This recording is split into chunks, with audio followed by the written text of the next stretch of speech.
friends, welcome to Communication Skills for Everyone. Today in this video, let us learn caste laws by Jyoti rao Phule. So Jyoti rao Phule is the son of Mani, completed his primary education in 1838. Afterwards, he studied in Scottish Missions High School in Pune and completed his secondary education in 1848.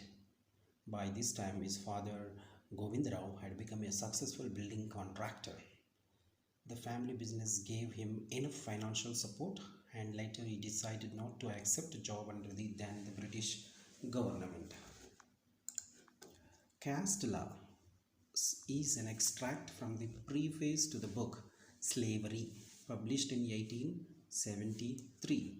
This book is Jyoti rao Phule's most influential publication till date. So the title itself suggests Phule's approach to the subject of caste. Phule considered caste and caste laws a form of slavery. So when you look at that, subtitle of the book is In the Civilized British Government Under the Cloak of Brahmanism.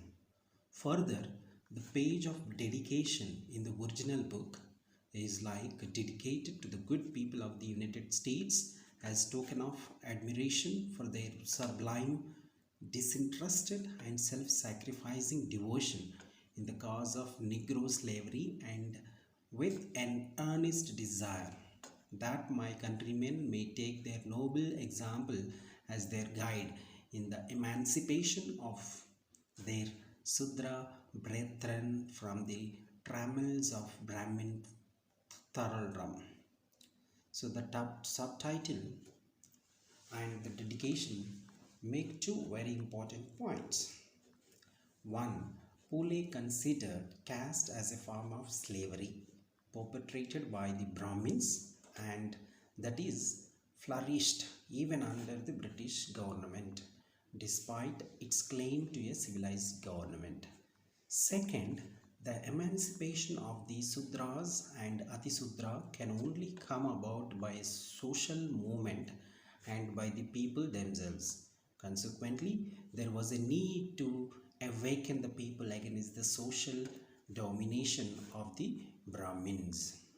Further, this particular essay begins with three quotations which reinforce and add to the points emphasized in the title and the dedication.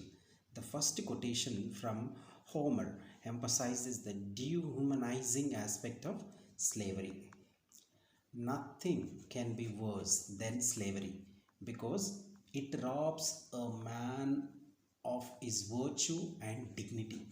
Second quotation also draws attention to the fact that education in India from time immemorial has been used not to raise the status of people but to overeducate a few so that the rest are at the mercy of the learned few. The Brahmins perfected this practice by denying education to the lower caste as well as women, and the British administration did no better by providing education only to a few so that they could rely on these few to exploit and suppress the majority, thus continuing with the practice of Brahmanism under the guise of civilized governance. The third quotation, again from a British author, draws attention to the ill effects of Brahminical domination and the contradictions within this system. While the Brahmins boast of vast knowledge, they jealously perpetrate superstitious practices which degrade human dignity. Further, the author suggests that only by cutting down the Brahminical domination to size, the nation can hope to move forward. So, why do you think? So, in this poem, right in the beginning, Jyoti rao Phule begins with quotations. Simple. These quotations are used to support and reinforce argument put forward by the author. So what is the interesting that all the three quotations are from the foreign authors? The author here perhaps wants to present the readers with an outside objective view of Brahmanism before he presents his own critique. The first quotation sets the agenda that caste is like slavery, which robs a man of his essential dignity.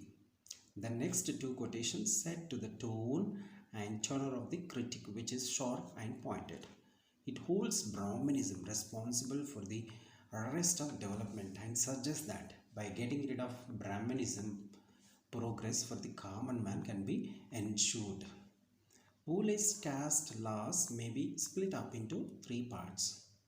The first part of essay presented in the first paragraph talks about Brahmanism in its historical context. The second part of the essay, like paragraph 2, 3 and 4, provides the consolidation of Brahmanism through the constitution of caste and arrogating to themselves unimaginable powers and privileges. Third one, the third part, paragraph 5, 6, 7 and 8, analyzes and the continued domination of the Brahmins and failure of the government to get rid of the obnoxious practice of caste. It also suggests ways of giving Sudras their rightful due in the country. The part 1, let us examine the historical context presented by Phule in the first part of the essay. The main arguments presented are the Brahmins are descendants of Aryan invaders who displaced and subjugated the original inhabitants of India after a long and protracted battle. The Brahmins retain the temperament of the Aryans who were arrogant, manipulative, and full of high notion of themselves, as evidenced in the titles that they conferred on themselves. Next, the Aryans hated the aborigines because of the stiff resistance they offered. This is evident in the terms they used, like Chandala, Chudra, Mahara for the aborigines. The struggle is chronicled in the Brahmin myths and legends in such a way as to portray the like a very poor light as cruel, unjust, ugly. For example, in the war between the Devas and Daityas, the Daitya are presented as strong but dim-witted. So Rakshas are portrayed as evil in the Brahmin literature, but the Rakshas devoted protection of the land. That's exaggerated. Now, so if we look at, we will observe that Phule creates an alternative image of the past. So this particular section qualifies history, but then that is to miss the entire point. So his critics have also done the same. They accused him of historical inaccuracies. Phule was acutely conscious of the fact that it was imperative to challenge the Brahmin view of the past and the Brahmin ideology to break their dominance. Hence, he has tried to interpret the past in terms of Sudra perspective. His language is emotional and sharp. He challenges the hierarchies of good and evil constructed around the idea of Devas and Daityas. He also shows that, right, when we look at the part 2 of the essay, Phule talks about the methods used by the Brahmins to consolidate their success over the aborigines and to arrogate all powers and privileges to themselves. The main argument prescribed in this part 2, or the deep cunning of the Brahmins, is evident in the institution of caste. Through this institution, the Brahmins concerned all privileges, and the Sudras and Ati-Sudras were denied even the basic human rights. The Sudras under Brahminism was reduced to the status of an animal. His life was not worth more than a cat or frog or a dog, etc. So a Brahmin kills any of these animals or a Sudra, he can be absolved of his sin by performing a fasting penance. On the other hand, if a Sudra killed a Brahmin, he had to pay for it with his life. The Brahmin laws and ordinances embodied in Manava Dharma Shastra exemplifies the cunning with which the Brahmins reduced the others to slavery. The Manava Dharma Shastra is full of examples of the cunning with which the Brahmins established their own superiority over the Sudras and others. This system of slavery was so deep rooted and so rigid that it continued unchallenged into the time of the Peshwas. This was archived by duping the minds of people and keeping them ignorant. So the part 3 talks about the proliferation, right? The part 3, paragraphs 5, 6, 7, 8 brings up to the date with the prevailing situation during Pule's time. Pule examines the situation which prevailed during his times and points to a possible solution to the problem. So here, the proliferation of Western ideas and civilization has certainly weakened the Brahmin dominance. 1. The government is partly responsible for the crisis. The government has, for its own interests, focused its time and resources on higher education and has done precious little for the education of the masses. So, this attitude of the government is reflected in the composition of the civil services as well.